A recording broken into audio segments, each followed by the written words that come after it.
Thank you, Freddie, for your introduction, and I'm really grateful and honored to be here to give a talk at the Grand Round. As you mentioned, I was here some 10 years ago, listening to several excellent talks, and I'm honored to stand on this side this time. Okay, so this worked just a few minutes ago. So let's start with some basics. I'm from Sweden. It's not as far north as you might think.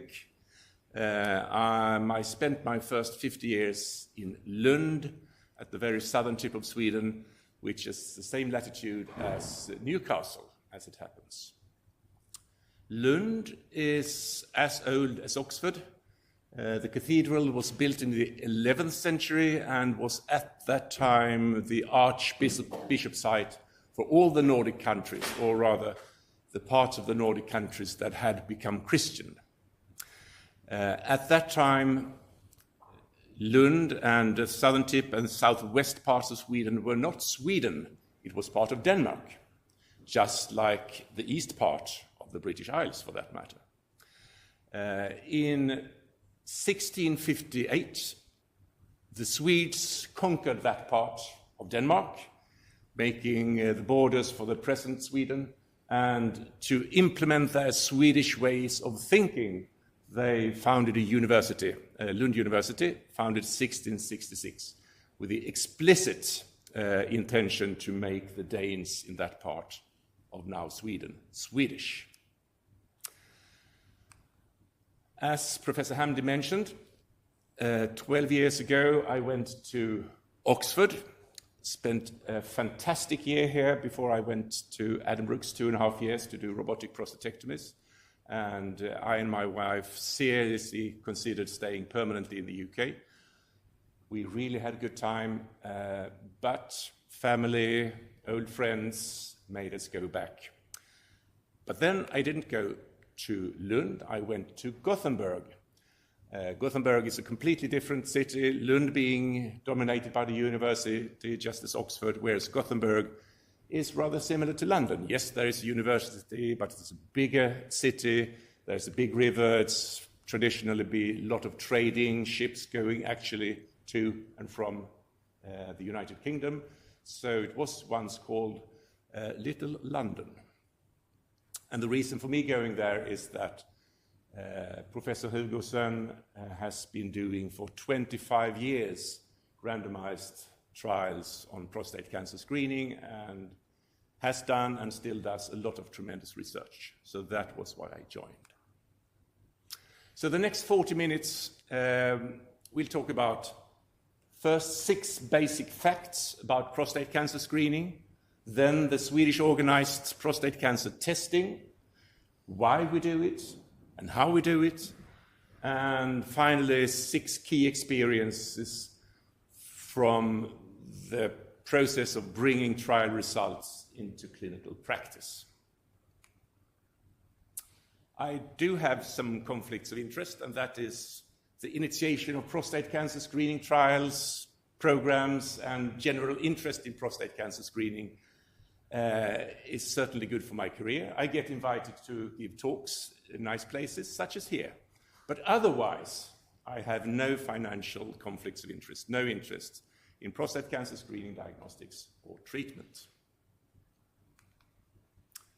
Okay, let's start with the 6 facts. Fact number 1, screening with PSA testing and a systematic prostate biopsy for those who have a PSA over about 3 can reduce prostate cancer mortality.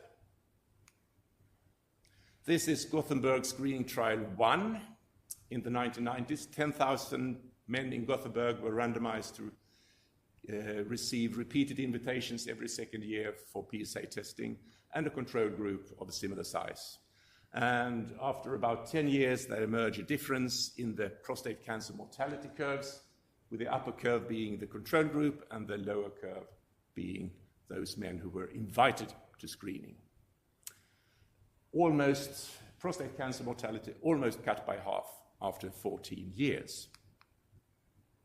And those of you who are familiar with prostate cancer screening trials, you may think, okay, that guy is cherry picking, because that is one of many screening trials, and that is the one that shows the best results. And I would say, yes, it is cherry picking in a way, but I'm picking the cherries from the tree that grows in my garden.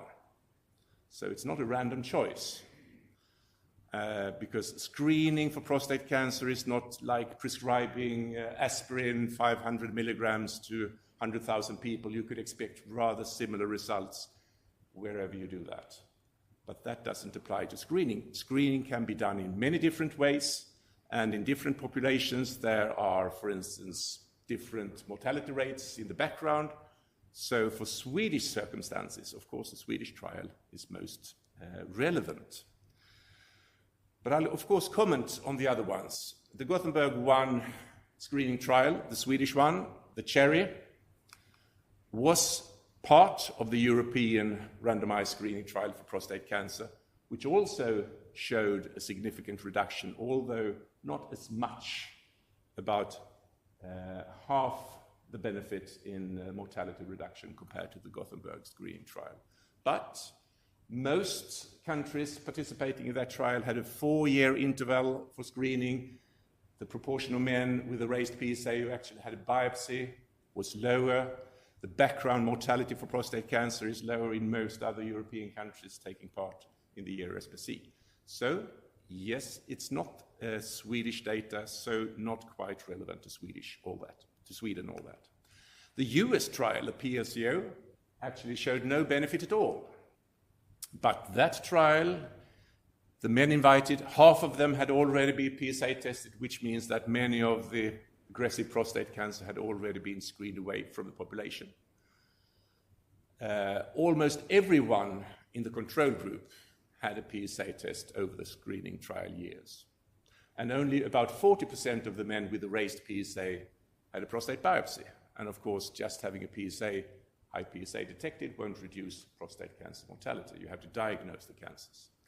In the Gothenburg 1 screening trial, it was 90% of the men with a raised PSA also went on to have a biopsy. And there is, of course, the UK trial, the EPC, in which Professor Hamdi was very much involved. There evolved a statistically significant difference at the 15-year analysis. But you do need a microscope to detect it. So I'd say it's not clinically significant, that difference. But that trial involved sending out an invitation for 1 PSA test only. Just a bit over 30% of the men actually had a PSA test in the screening group, and many men in the comparison group also had a PSA test. So that trial does not say that all types of prostate cancer screening has very little effect. It only tells that type of screening, one of screening in UK at that time. So I think it's fair to say that for Sweden, the Gothenburg 1 trial is more relevant than the others. And mark my words, I said that prostate cancer screening can reduce prostate cancer mortality. Any type of prostate cancer screening will not reduce prostate cancer mortality in all countries. That's a clear difference. Okay, fact 2. Screening for prostate cancer with PSA, followed by a systematic biopsy, causes much overdiagnosis. Let's go back to the Gothenburg 1 screening trial. There is a difference, a benefit in mortality, but if you see to the incidence, the proportion of men being diagnosed with cancer, it is, of course, more men being diagnosed with prostate cancer in the screening group.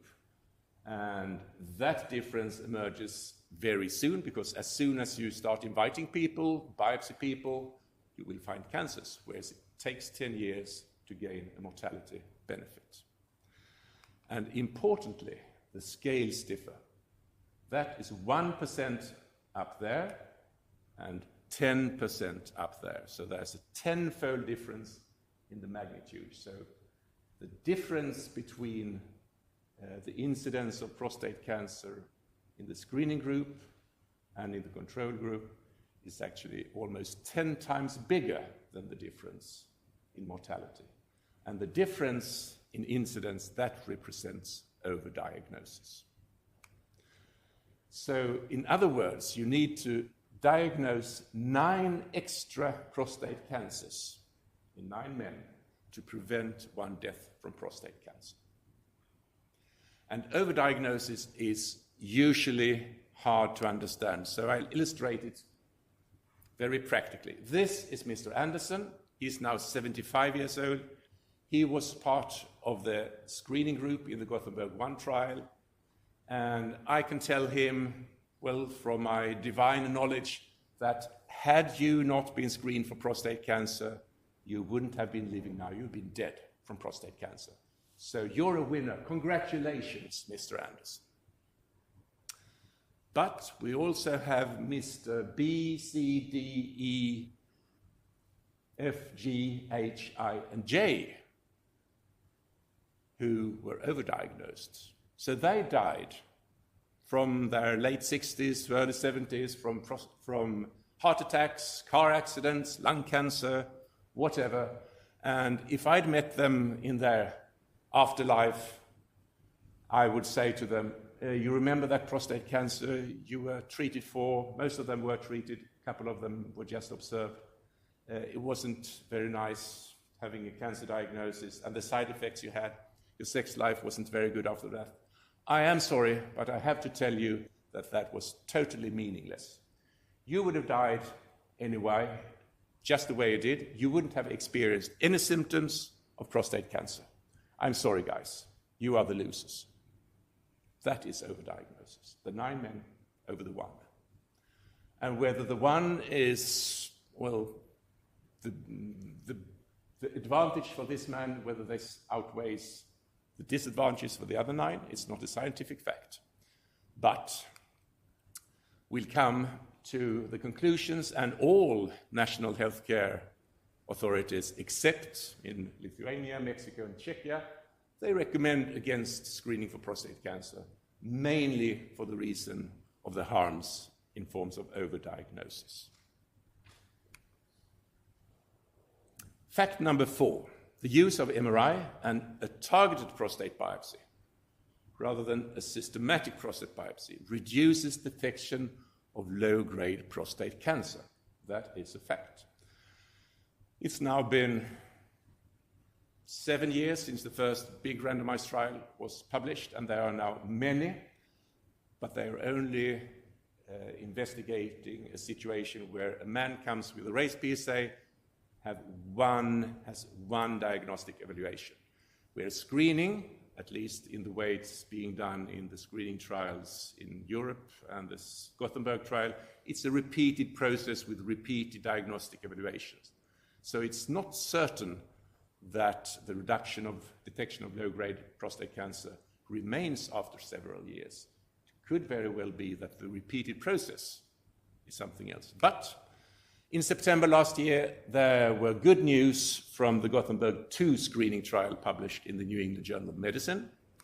And the good news is that the benefit from using MRI and targeted biopsies actually increases with the repeated screening rounds. And these are the results. So the upper curve is the detection of low-grade prostate cancer in the trial arm, where the men have a systematic prostate biopsy, plus a targeted if anything is seen, the men with a PSA over 3. Whereas the bottom dotted line are the incidence of low-grade prostate cancer among men who have a targeted biopsy only. Only if there was anything suspicious seen on the MRI scan, they had a biopsy, otherwise not. And the big benefit of introducing MRI for prostate cancer diagnostics, it's avoidance of biopsies for those men who have no findings on the MRI. So that's good news. Fact number 5.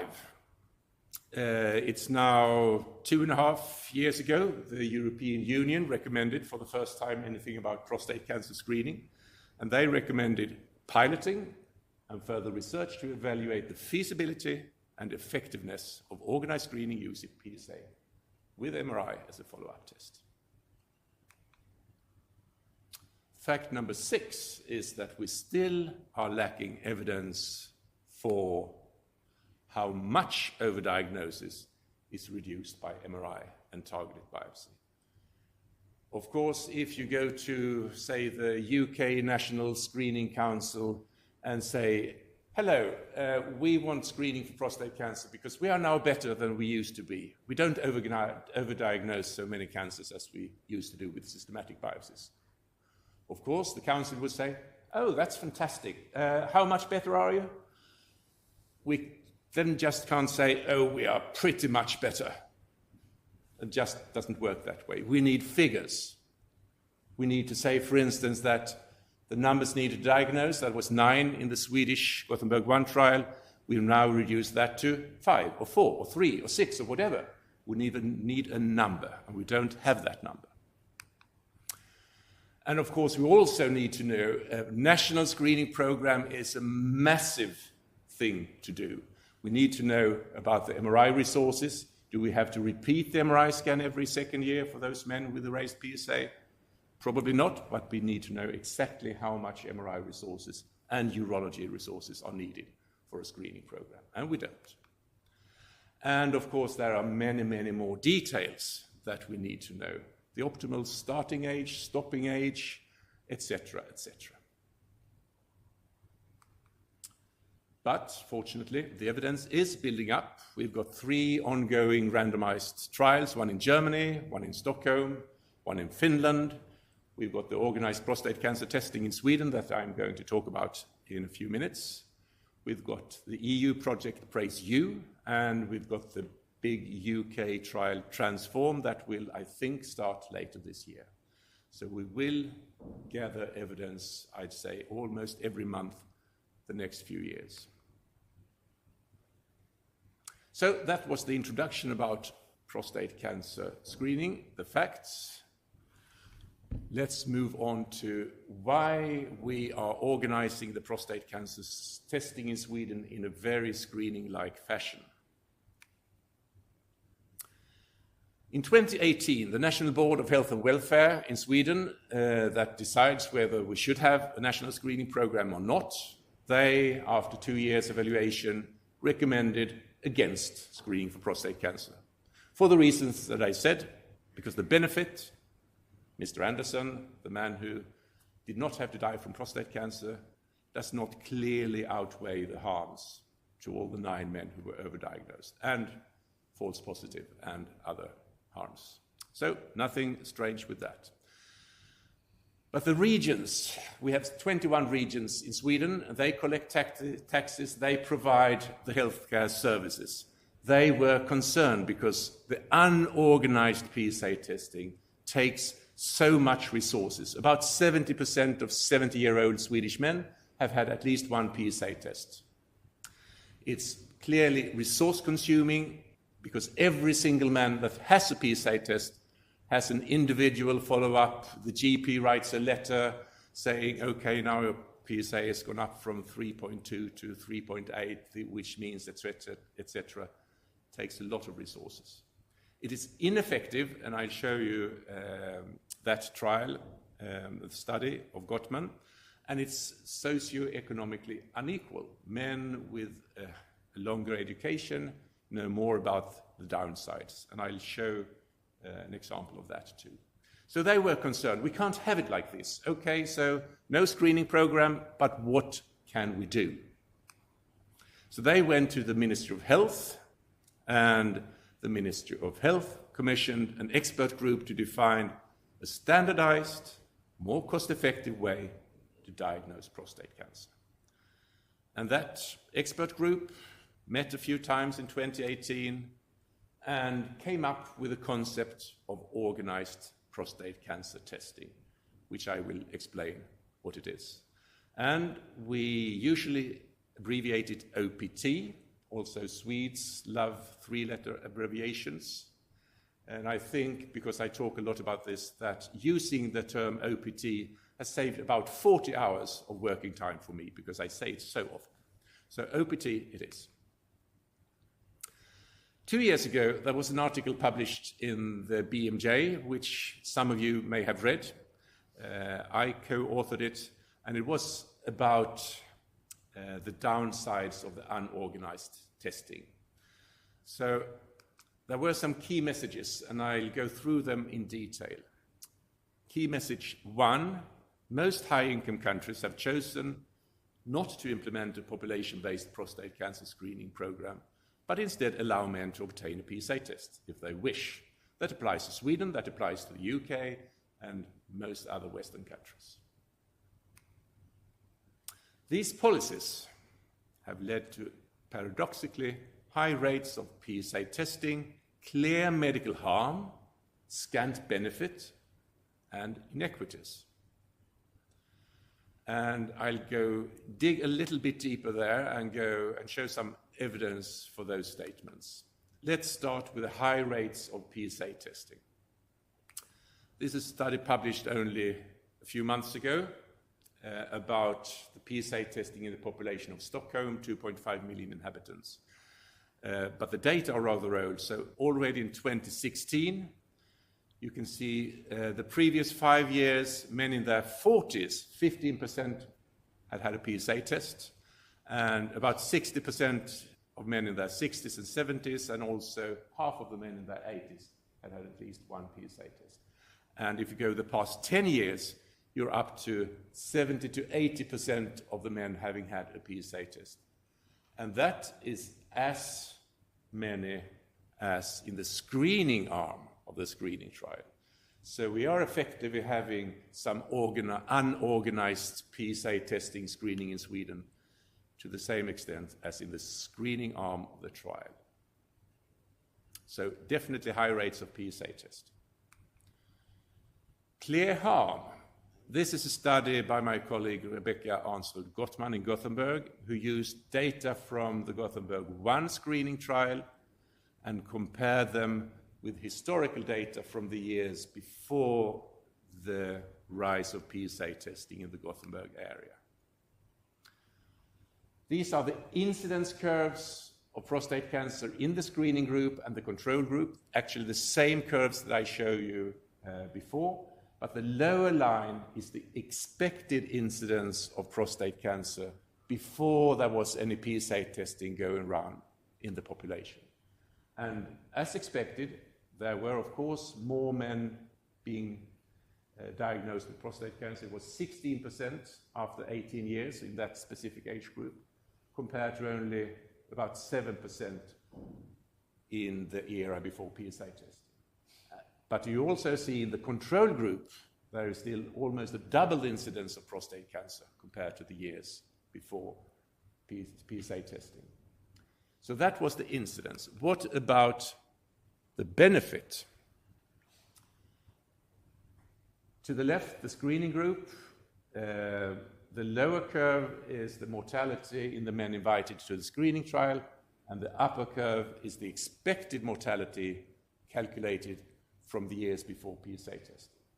So there is a clear difference. On the right side, you see almost no difference at all. Very far from statistically significant. The wider area is the 95% confidence interval. So there's no significant reduction in mortality, but still quite a lot of extra diagnosis. So it's clearly scant benefit. We do produce harm, overdiagnosis, with unorganized PSA testing, but very little benefit. So the inequities, we published some 10 years ago a study also from the Stockholm area where we investigated the association between educational length, PSA testing, and prostate biopsy.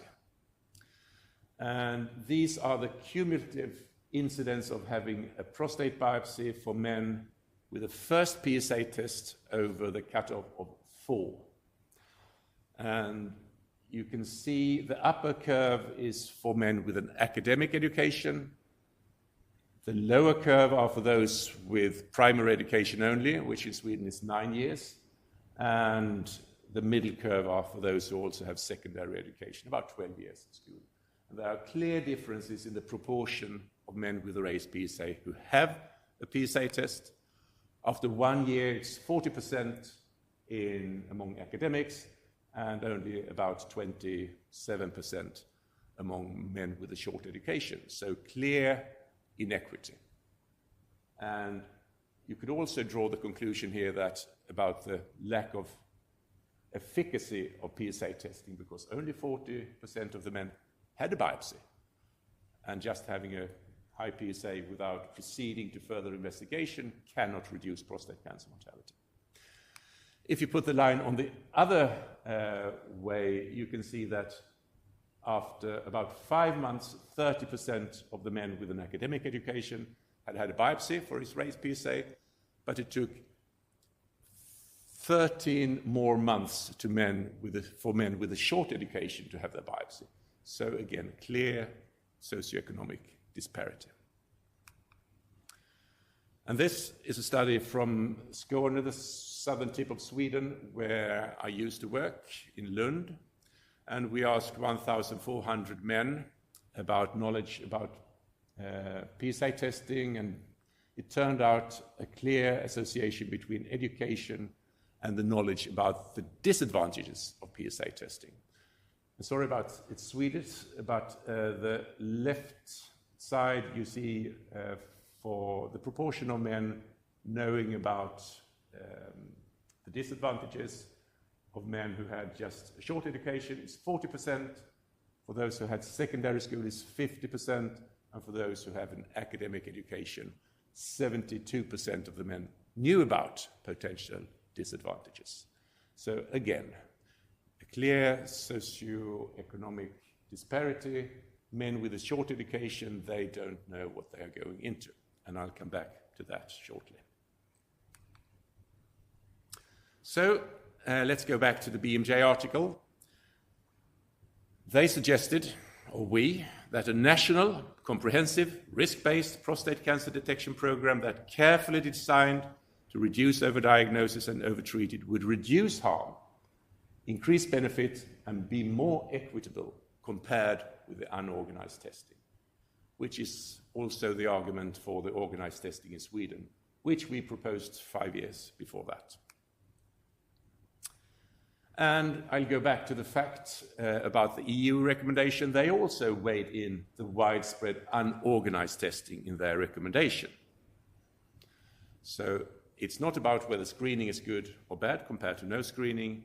It's about that organized testing is better than unorganized testing.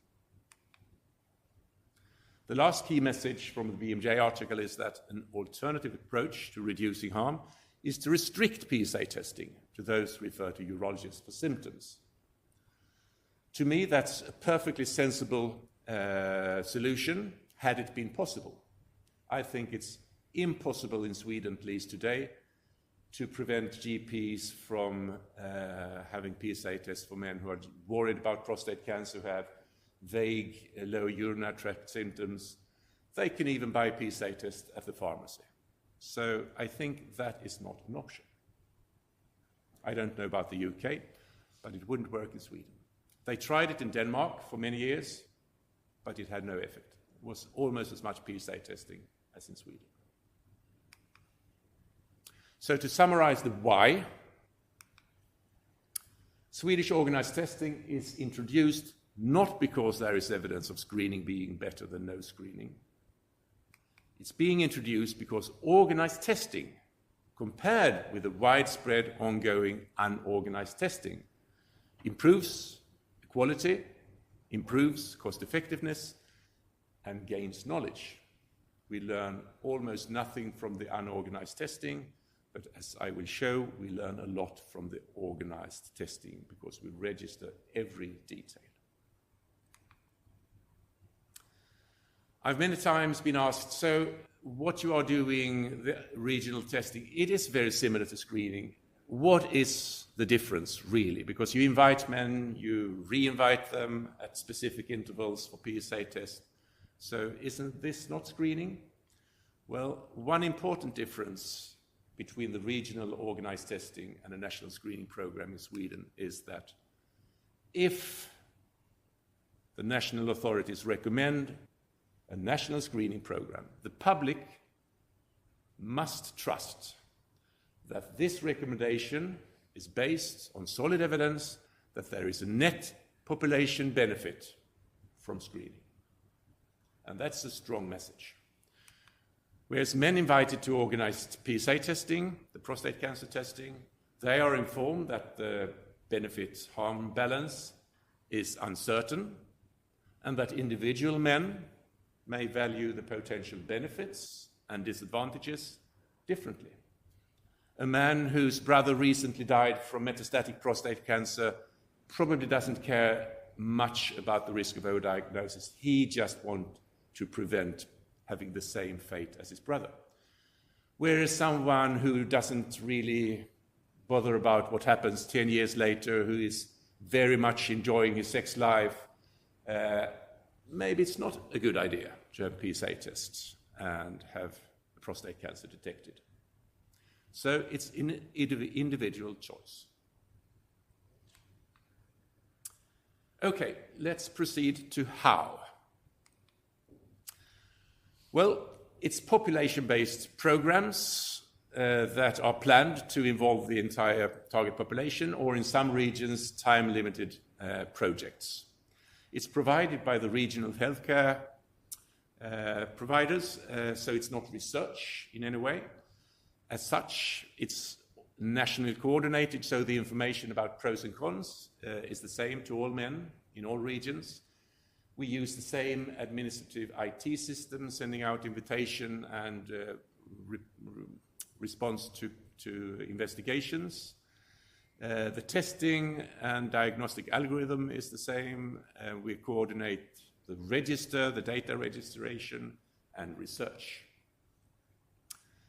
So we actively send out invitations. So in Gothenburg, when we start, or the west region in Sweden where Gothenburg is, we started sending out 11,000 letters to men aged 50 in 2020. So all men get the invitation and a brief explanation about the pros and cons. We target men between the ages of 50 and 74, but of course we can't send the invitations to the entire group at one go. So it takes some 6 to 9 years to cover the entire target population, and only one of the regions has reached so far. Most regions start with a lower age group, men in their 50s. There are regional OPT offices that organize all the steps from invitation to prostate biopsy. So unless the man is being diagnosed with prostate cancer, it's being kept and organized by the office. Primary care is involved for blood draw only, so men can go to their GP's office and have a PSA test, but the GPs themselves are not involved. The admin IT system sends letters, paper or digital, to the men about invitation, test results, which is part of the cost effectiveness. Of course, it saves tremendous resources for primary care. They can leave this all together to a computer, more or less, or to the office. We have a strict testing algorithm, which, as all modern prostate cancer screening trials and programs, involve risk-differentiated PSA testing intervals from 2 to 6 years. Every man with the first PSA has an MRI scan, but for those who then, in the second and third testing round, still have a raised PSA, we select men for MRI based on evidence from the screening trials. Men who've had an MRI, they have their MRI results by letter, so only men with a biopsy indication see a urologist, which also saves resources. And there's one more thing that I'll come back to. And the biopsy criteria are also very strict, based on MRI and PSA density. And I want to stress two parts of the OPT philosophy. We do want men to remain just men, not become patients, as long as possible. And we think that just responding the normal, hopefully normal MRI result with a letter, rather than having the man to a urologist discuss what this means and could we have another PSA check, that makes men remain being men rather than patients. The second is that we do have dichotomous algorithm outcomes to minimize individualization. Partly because resources, if we individualize, there will be extra PSA test checkups in urology, but also to be able to evaluate the test algorithm. We want to know if we have decided a biopsy if the PSA density is 0.2 and not a biopsy if it is 0.19. We need to know that the urologists follow that. Otherwise, we can't fine-tune the algorithm based on the results. We started, as I said, in 2020, the western region where Gothenburg is and the southern tip where Lund and Malmö are. Then there was the pandemic, which slowed down things. 4 more regions in 2022, 4 in 23, 6 more last year, and this year there will be 3 more regions. So at the end of this year, 19 of the 21 Swedish regions have started some form of organized testing. So this is on a big scale in Sweden. The results: by December, we invited 256,000 men, mostly in their 50s. 43% of them chose to participate by having a PSA test. We've done 3,600 MRI scans. 30% of those showed a suspicious tumor, meaning that 70% didn't, and the men just had the letter, "Everything is fine, we'll have you back in 2 years' time." We've done 1,300 prostate biopsies, 2/3 of which with cancer. The 900 cancers diagnosed were mostly of grade group 2, which we want to detect, and 650 men had been treated with either surgery or radiotherapy. Anyone who's more interested can go online and read on www.cancercentrum.se, where we describe the background, the organization, the testing, the coordination, and the evaluation and quality control. About 30 pages available in English and updated every year. So, finally, the last 5 minutes or so, some 6 key experiences from the process of bringing trial results into clinical practice. So these people here, dedicated urologists and organizers, they made these curves appear in a scientific trial context. That is something. Bringing those results to a population is something else. So how did we do that, and what did we learn? First, we definitely learned that Murphy's laws apply. Nothing is as easy as it looks, and everything takes longer than you think. I wasn't that bothered when we decided to launch this program in the Western region, but there are so many details that just have to work. Every assistant nurse working in a remote GP's office in the woodlands need to know about this testing when a man comes to have his PSA test. Many things can go wrong. Organization is difficult. Making the medical decisions, which I thought was the main thing, that's a piece of cake. Organizing things and making things happen with the assistant nurse in the remote area of the region, that is difficult, and making urologists comply is different. So, skilled project management and effective communication are more important than medical knowledge when you want to bring screening to practice. Of course, you need medical knowledge, but that is a rather small part of making everything happen and work fine.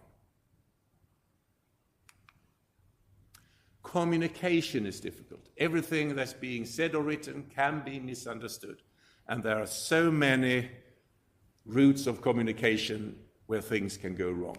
So, a clear advice: involve professional healthcare communicators if you want to have something done. A few words about the communication to the invited men. Argumentation for screening is very easy. Any man can understand and tell another man the potential benefit. A simple blood test can reduce your risk of dying from prostate cancer. It's very simple, and it is true. The problem comes to when you are to describe why it may not be a good thing to detect prostate cancer early. transferring relevant knowledge is difficult. And we worked very hard with the information in the invitation letter. There is a link to more in-depth information on the internet. We've done qualitative studies, interviewing men. We've done questionnaires. And we have to admit that we still are very far from producing the best possible information to men. It's really, really difficult. If you write too much, they won't read it. If you write too little, they are uninformed. A very fine balance. Clearly, there is an importance of data for the daily practical management, for regional monitoring, quality control, for national monitoring, quality control, and for research. Professor Hamdi mentioned the Swedish Consortium for Research on OPT. Of all the data we have for all those now 300,000 men invited, there is a tremendous resource for research. We've got 6 working groups, one register-based research from the National Register for OPT, improving diagnostic imaging, including AI, biobanking, informatics and psychosocial aspects, health economy, of course, very important, a group at Karolinska in Stockholm, and the European collaboration.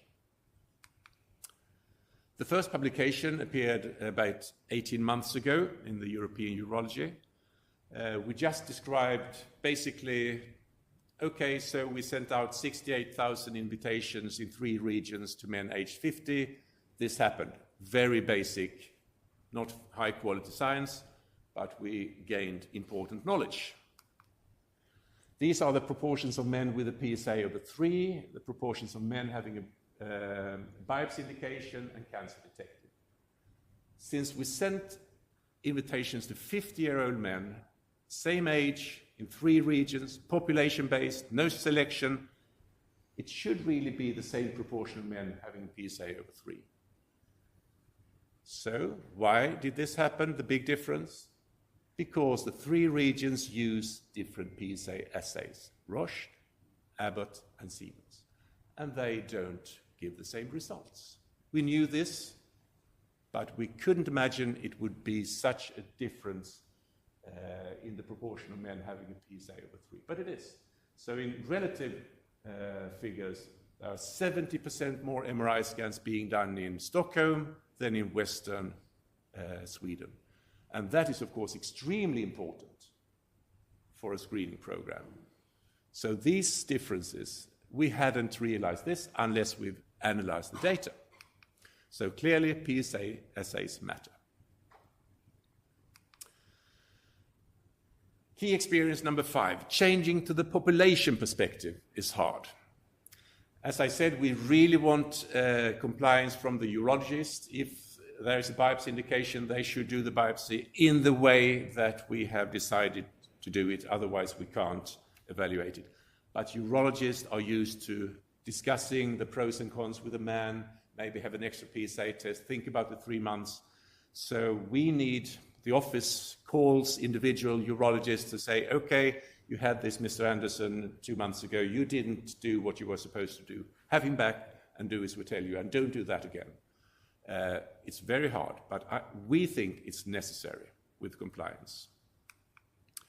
An example of that is from the Praise You project. This is one of the Spanish pilots, and they say that biopsy, if you find no cancer in that program, follow-up recommended by the urologist. We think that is a terrible mistake. If we guide men with a raised PSA to a urologist that takes a biopsy, benign biopsy result, if that follow-up is to be individualized in routine clinical healthcare, it will jam the system. The huge flow of men will, you can't imagine. I mean, inviting all men in the UK between the ages of 50 and 70, 74, and having individual follow-up for all men with raised PSA and benign biopsies, it will be a tremendous resource waste. 6, and last, the best approach varies by country. We joined the Praise You project, and I've been to several meetings, and an important learning point is that what works in Sweden, and I think what we have established works very well, it doesn't work in other countries. It wouldn't work in Spain, it wouldn't work in Poland, it wouldn't work in the UK. Probably not a big difference as compared to Spain or Poland, but it is different. So I'm not saying that we are doing should be done in other countries. It works for us, it may not work for you. The last words, the Swedish organized prostate cancer testing can be viewed as a pilot boat or many pilot boats. They go out in the archipelago, they navigate the waters, find their underwater rocks, the shallows, put them on a map, so that in due time, when the big ship of a national screening program comes, the pilot can help the ship to find the fairway in the archipelago. Thank you for your attention.